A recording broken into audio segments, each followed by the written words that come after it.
O tema desta noite é postura bíblica diante da tentação. Quantos aqui, ou você que está ouvindo nesta noite, tem medo de avião, tem medo de sapo, tem medo de jacaré, tem medo de cobra, pessoas desconhecidas, ou até mesmo da vida após a morte? Vivemos dentro de um sistema que chamamos medo, ou sistema prisional, sistema religioso. Segundo o dicionário Aurélio, medo é sentimento de viva inquietação ante a noção de perigo real ou imaginário, de ameaça, pavor, temor. Você já sentiu medo? Se estivesse em perigo, com certeza sentiria. Neemias estava prestes a deixar a segurança do palácio de Suzã e viajar muitos quilômetros até Jerusalém. Ele sentiu medo? O que aconteceria quando ele chegasse? Seria protegido dos inimigos? E eu quero compartilhar com você, meu caro ouvinte da Palavra de Deus, nesta noite, sobre a postura bíblica com relação à tentação. E para isso usarei o Neemias como referência. Ele é um exemplo de homem que seguiu a visão que o Senhor plantou em seu coração e dirigiu-se para Jerusalém, na missão de reconstruir os muros e os portões de Jerusalém, que foram destruídos.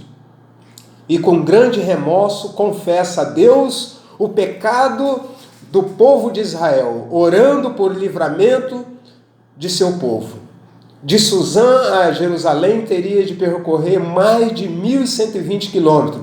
A viagem levaria quase 3 meses. Até então, Neemias já havia sofrido 3 tipos de ataques. O primeiro ataque que Neemias sofreu foi o vocacional. A palavra vocação refere-se sempre ao ato de chamar, de escolha e de disposição para algo ou para alguma missão. E visto que Neemias se dispôs a cumprir essa missão, e como servo de Deus, temos que ter a visão de reconstruir vidas. Quando Sambalá e Tobias perguntaram: o que fazes? Inimigos atuais dos judeus, os moabitas, amonitas, árabes e samaritanos recém-importados que agora possuíam as terras e fizeram oposição amargas contra a reconstrução dos muros de Jerusalém. Lembrando que a oposição sempre existiu. Oposição são pessoas inconformadas devido a uma ação ou um projeto ou uma missão que será feito, e que seria o caso de Sambalá, o inimigo da obra. Na obra de Deus não é diferente. O pastor, o missionário, o servo de Deus sempre será atacado com palavras de pessoas inconformadas contra a obra de Deus. Neemias não pareceu perturbado diante da tentação de seus inimigos. Ele tinha um trabalho a fazer e não permitiria que esse problema o impedisse. Não somos diferentes de Neemias. Não podemos permitir que o inimigo nos impedem de fazer a obra de Deus. Lutas sempre teremos, mas o Senhor nos dará a vitória. E assim como Deus deu a vitória a Neemias na reconstrução dos muros, Ele também nos dará a vitória na reconstrução de vidas. Segundo ataque que Neemias sofreu foi o emocional. Para mim, emocionalmente, é uma pessoa que sabe lidar com qualquer tipo de emoção na hora certa, no momento certo, no lugar certo, e se sai muito bem diante de uma situação que o cerca. Portanto, é uma pessoa equilibrada. Neemias denunciou esse ataque em diversas ocasiões. Capítulo 6, versículo 19, quando diz: Tobias escrevia cartas para me atemorizar. Ou ainda, no 6,14, Inclusive fala de Noádia, o plano para aterrorizá-lo. Esse é um dos ataques mais eficazes do inimigo. Segundo, alguns estudiosos, o sentimento é uma linguagem que o coração usa quando precisa mandar algum recado. Neemias mandou o seu recado com uma pessoa equilibrada, diante da situação. Testemunho. O missionário, quando ele apeia de um jumento, ou desce de um avião, desembarca de um barco, ou chega a uma comunidade que ele vai trabalhar, ele tem que ter sempre em mente: este é o povo que Deus me enviou. Nada pode nos fazer parar essa tão grandiosa obra que Deus colocou nas nossas mãos.